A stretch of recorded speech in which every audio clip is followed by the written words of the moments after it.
Today on thinstronghealthy.com, we're going to talk about fish. And later, I'm going to take you to my kitchen and show you how to make a terrific fish dinner that really pops with flavor. That's coming up next on Thin, Strong, Healthy.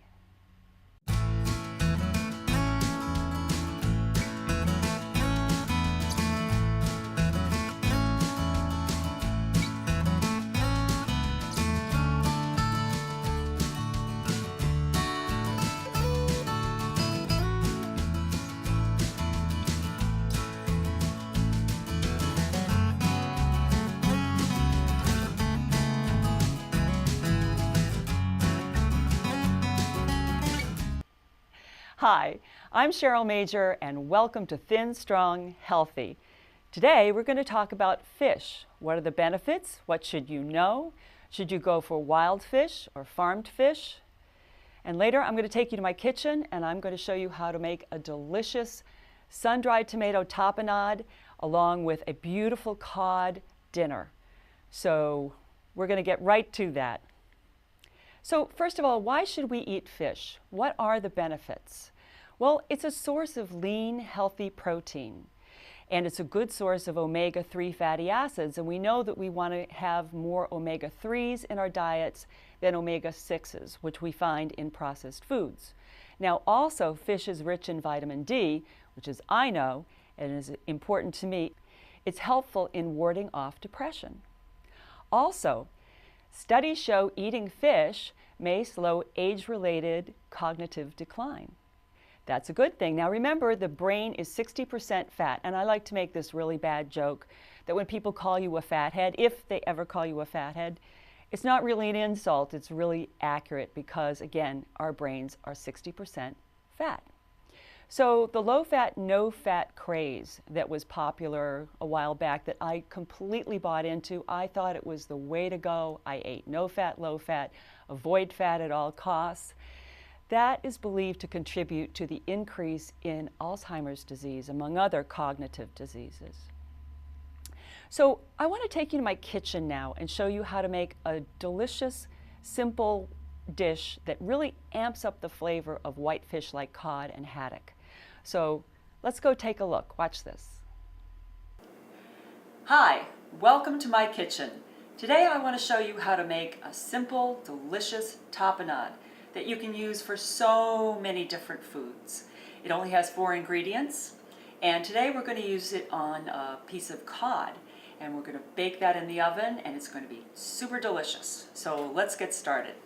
The 4 ingredients are, and I'm going to chop them on the chopping board. If you have a little food processor, you can put them right in there, but I want to stress to you exactly how easy this is to do. So I'm just going to use a cutting board and a knife. So you're going to chop up the sun-dried tomatoes, just like this. And we'll add some more things and keep chopping, get them kind of fine. And again, you can rough cut them or you can do them really, really fine. It depends what your taste is and how you're going to use them. So those are the sun-dried tomatoes. We're going to add olives. And it was 2/3 of a cup of sun-dried tomatoes and 3 heaping teaspoons of sliced green olives. And you can get the recipe for all of this on my website in the recipes section. And just look for tapenade, sun-dried tomato tapenade. So again, I'm just going to add these in and chop them up. And then we're going to use garlic and mix that in. And you know, when you get to this point, you can actually just put it in the bowl and add things and mix it up there. We're going to add the capers, and that was a heaping tablespoon of garlic and 2 teaspoons of capers. Now with capers, I find the flavor of capers, it adds a lot, but I find it's a little strong, so I'm careful with how much I use. So if you love the flavor of capers, by all means, go ahead and add more than 2 tablespoons. And you can adjust this depending on how you like it.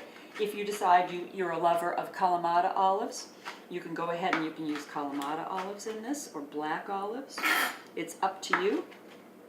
I kind of like the tomatoes with the green olives and then the capers. For some reason, they kind of all go together for me. So that's our tapenade. That's pretty much it. Now I'm going to show you, we're going to put this in the bowl in just one second, and I'm going to show you some extra things that you can do depending upon whether you like them or not.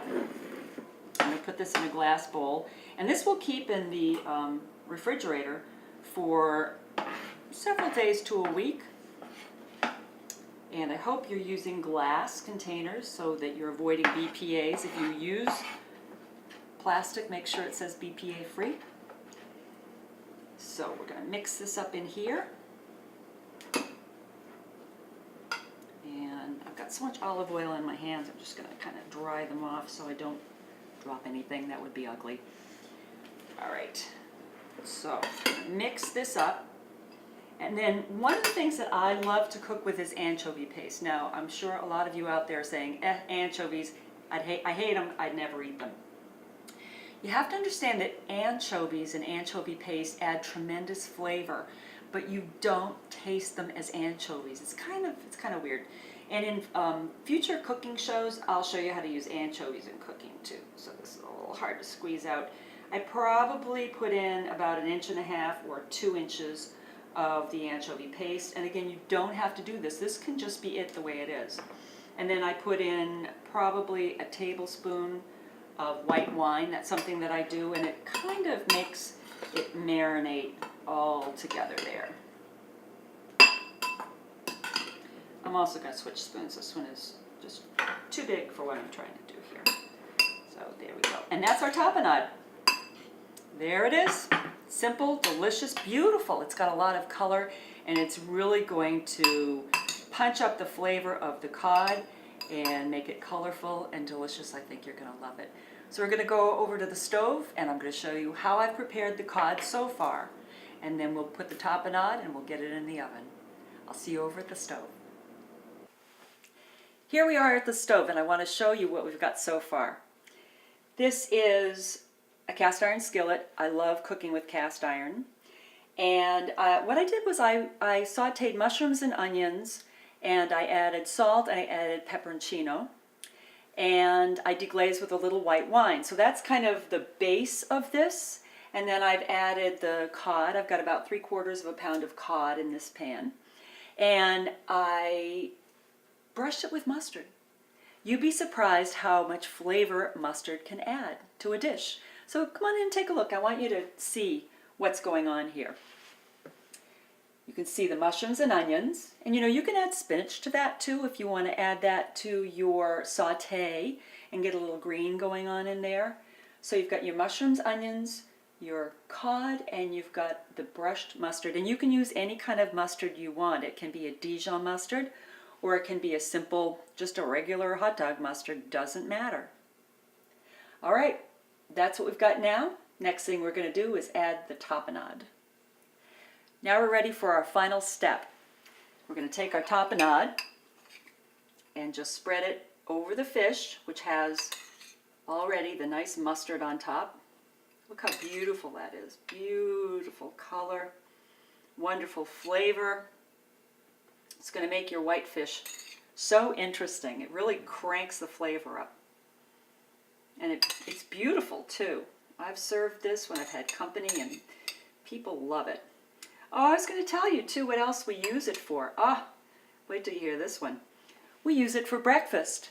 When you make an omelet, you can just put it in the omelet with, if you want to have mushrooms and onions or something like that. You can also just put it on top of a fried egg.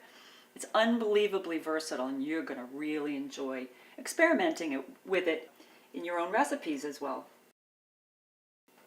Okay, that's it. So easy. Our oven is set for 400, and we're going to put it in the oven for 12 to 15 minutes. One of these is thicker than the other, so I'll check it in about 12 minutes, and I'll see you when it comes out. This beautiful cod with tapenade has just come out of the oven. It's piping hot and ready to plate up.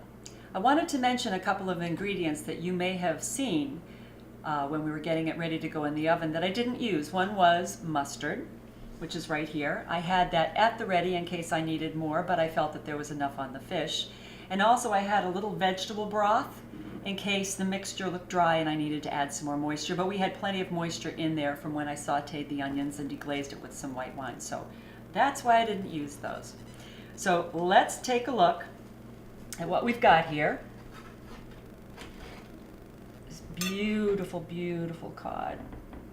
Very large fillet. I'm going to put this right on here. And it is piping hot. It smells so good. I wish you could smell it. And take the onions and mushrooms and put those around the side. We've got plenty for a couple of meals. And you can make as much of this as you want. If you don't have a cast iron skillet, or you prefer, you can just cook this in a baking dish and you can make as much as you want. It makes great leftovers. We'll eat it over a couple of days and it's just delicious reheated. Okay, so that's that. Now, while it was in the oven, I went out to my garden and I picked some fresh basil, which I have sliced into julienne slices. And we are going to garnish the fish. Now, you can use basil, you can use parsley, you can use cilantro if you like cilantro, you can use dill or chives. Use your imagination. This is one of the beautiful things about cod is that because it's kind of, it doesn't have a lot of character of its own, you can do a lot with it. So use your imagination. And we're gonna put this nice piece of basil on there. And there you have it. Quick, easy, delicious cod with tapenade, and I think you're really gonna like it. This is Cheryl Major with ThinStrongHealthy.com. I want to thank you for joining me, and I'll see you in my kitchen next time. Welcome back. I hope you enjoyed that, took some notes, and I hope that you try it yourself. I don't know if you noticed, but once I plated up the dinner, there was still some fish left in the skillet. And I'll tell you the truth, behind the scenes, once the cameras were turned off, Rob and I went and got 2 forks, and it was gone. It was delicious. So, you know, I've used that tapenade for breakfast too. I have put it on scrambled eggs. I have used it in frittata and on frittata, and also when I make an omelet, I include that in the omelet along with some onions and some spinach. So you can use your imagination. It's very versatile, and you can try different kinds of olives too. I tend to like the green olives with that. I don't know why, but just the green olives and the capers for me just go together. That's just me. Again, use your imagination. So what do you need to be aware of when you're buying fish for dinner? Well, the one big question that you should really ask yourself is, should I be buying wild fish or should I be buying farm-raised fish? What is the difference? Which is better? So let's talk about that for a few minutes. Now, wild fish are obviously wild. They are not raised in a confined area. They are coming from rivers, the ocean, other natural bodies of water, streams. And what about farm-raised fish? Well, they are bred in tanks, in confined areas, in irrigation ditches, in ponds, and they usually contain more contaminants than wild fish. They're generally fed processed pellets, which are made from processed anchovies, sardines, and other small fish. Because farmed fish are raised in pens, they're kept in closer quarters. So more often than not, it's necessary to give them antibiotics to keep them from getting sick. Now, it's important to remember you are what you eat, but you also are what they eat. So if they're being fed antibiotics, then you are ingesting antibiotics when you eat the farm-raised fish that's been fed antibiotics. So let's talk about wild fish again, and that leads us to a discussion about mercury in fish. Generally with mercury, it's the large fish that you want to avoid. Mercury starts out minimally in smaller fish, and they get eaten by the larger fish and eaten by the larger fish. So the mercury accumulates. So it's the larger fish like tuna and swordfish, tilefish, and shark that tend to have the larger amounts of mercury. So it's in your best interest to avoid those fish or to eat them on a very limited basis. Your better choices are smaller fish and shellfish like shrimp, sardines, mackerel, wild salmon such as king salmon and coho salmon, and whitefish like some cods and haddock. The taste and texture of wild fish is different from farm-raised fish. And I'll be completely honest with you, when I decided to make the very deliberate decision, because what I learned about farm-raised fish, I decided to switch and eat wild fish. It was a bit of an adjustment for me. And I'll give you an example using salmon fish, for instance. I found that salmon, the texture I preferred of the farm-raised fish was a little lighter. It wasn't quite as heavy as the wild salmon, and also the flavor of the farm-raised fish was a little more delicate than the wild salmon. But it is an adjustment, and your taste buds adjust, and frankly, if something is going to make me feel better and keep me healthier, I'll work on making that adjustment. I have discovered that there are a couple of different ways that you can prepare the salmon so it lightens it up a little bit. And one of the things I like to do with the wild salmon is I like to marinate it. And what I do is I will pierce it with a fork, and I will pour white wine like a Chardonnay over it and some garlic powder, some sea salt, and I will let that sit. And I marinate it top down. So it really, with the holes in the fish, it can really absorb the white wine and the garlic and the salt, and it seems to break it down a little bit, make it a little more tender. So I'd encourage you to try that. There are some additional benefits to eating fish as well. It's linked to reduced risk of autoimmune diseases, and eating fish is also believed to help children have a lower risk of developing asthma. And we have so many kids who have asthma these days. That's an important thing to realize. Also, when you eat fish, you have a reduced risk of developing macular degeneration, which as we get older is a leading cause of vision impairment and blindness. So fish is good food for your eyes. Eating fatty fish may even help you improve your sleep. All of this brings to mind a question. What about eating out? When you go out to a restaurant, are you getting wild fish or are you getting farmed fish? Well, that's an excellent question. And if you're really trying to eat clean and you're trying to eat wild fish, it's an important one to understand. Unless the menu absolutely says very, very clearly that it's wild fish, the odds are that it's farm-raised fish. And that's for a few reasons. First of all, farm-raised fish is less expensive. Secondly, it's also easier to come by. And thirdly, people, a lot of them, don't know that wild-caught fish is actually better for you than farm-raised fish. So if the menu doesn't specifically say, ask your waiter. Ask your waiter, and if they don't know, ask them to ask in the kitchen. I've done that a number of times. And then you'll be able to make an informed decision. Now, speaking to the issue of the price and the cost of eating wild-caught fish, remember, portion size is important. You're not eating at a sitting a half pound of fish. Your protein serving needs to be the size of a single deck of playing cards. That's it. The rest should be vegetables.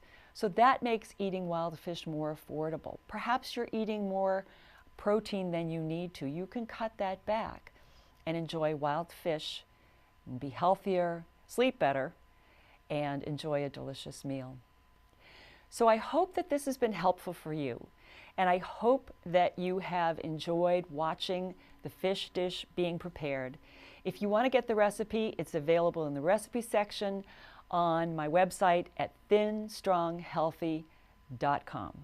So this is Cheryl Major. I want to thank you for spending this time with me, and I'll see you next time on Thin, Strong, Healthy.